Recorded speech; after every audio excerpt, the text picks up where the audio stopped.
question is, participants in Bailamos, a Latin ballroom dance competition.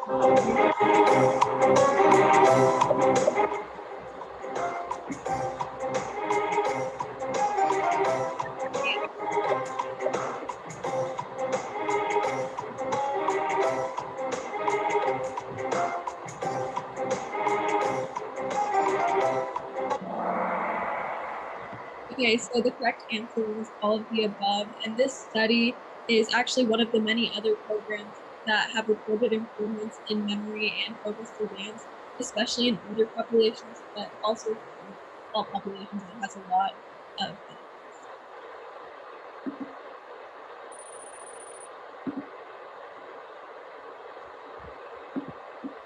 Second question, how can you work on increasing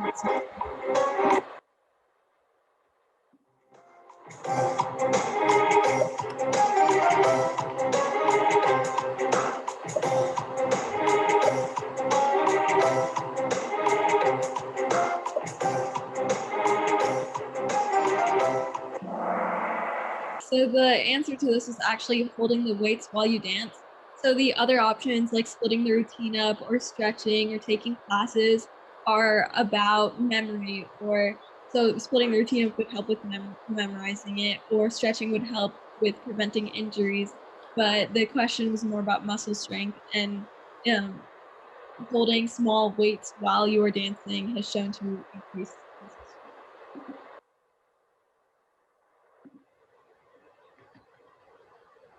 So which of these articles of clothing make the most difference when beginning to dance?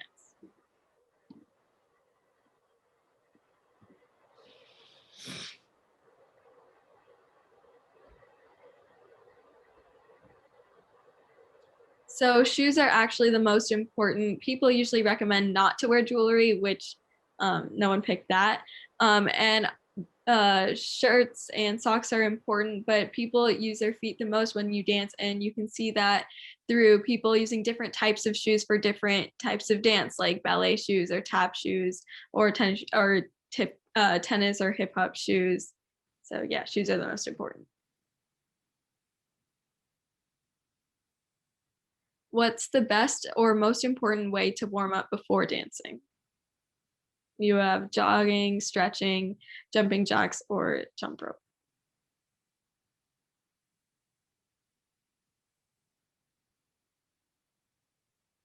So stretching is the correct answer. Almost everyone got that. The other options are more to get your heart rate up, but stretching is very important to make sure that you don't pull a muscle or get hurt while you're dancing.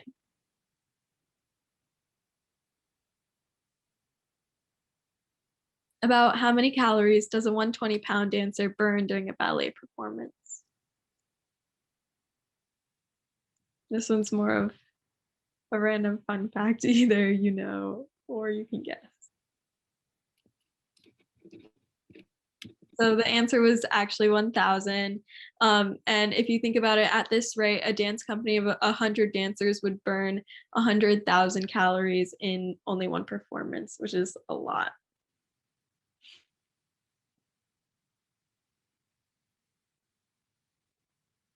So true or false, ballet is more physically demanding than most common sports.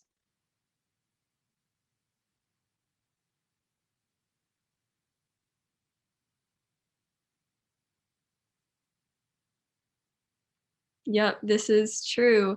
Professional football is actually the only common sport that's more physically demanding than ballet.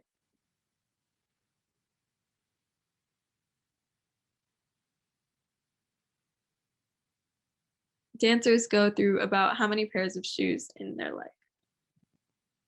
This one's another one of those you know it or you guess type questions. Yeah, so the answer is actually 400. And if you think about this one, shoes are about $40 a pair. So that's about $16,000 in shoes altogether.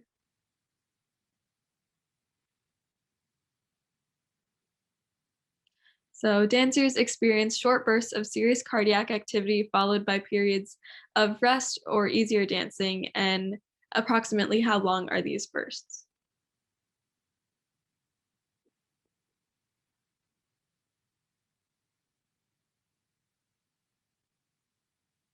So the answer is about 1 to 2 minutes, and this is because dance isn't really an endurance sport. It's similar to football, where the high energy parts are packed into short bits, and then there's lower energy parts, and the overall activity is spread out over a longer time. But those short periods of serious activity are about 1 to 2 minutes.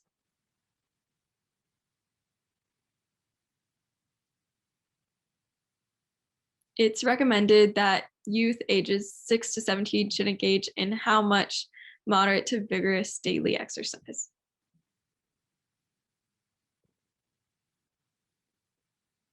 Yep, so the answer is 60 minutes or an hour. And there's also recommendations that are more specific for how much of this time should be allotted to aerobic exercise versus muscle strengthening exercise and bone strengthening exercise.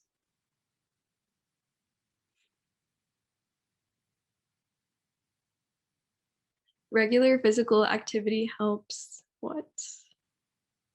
Build strong bones and muscles, reduce symptoms of anxiety or depression, control weight, or all of the above. Yeah, it's all of the above.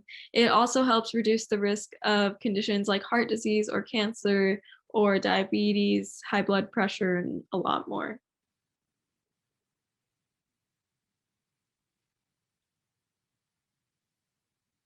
So, true or false, students who are more physically active tend to have worse grades and perform worse in the classroom. Yeah, it's false. They usually have better grades, attendance, cognitive performance and memory, and behaviors in the classroom.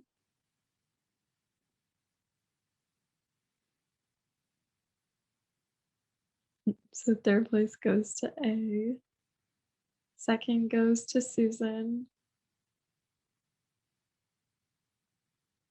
and first goes to Prachi.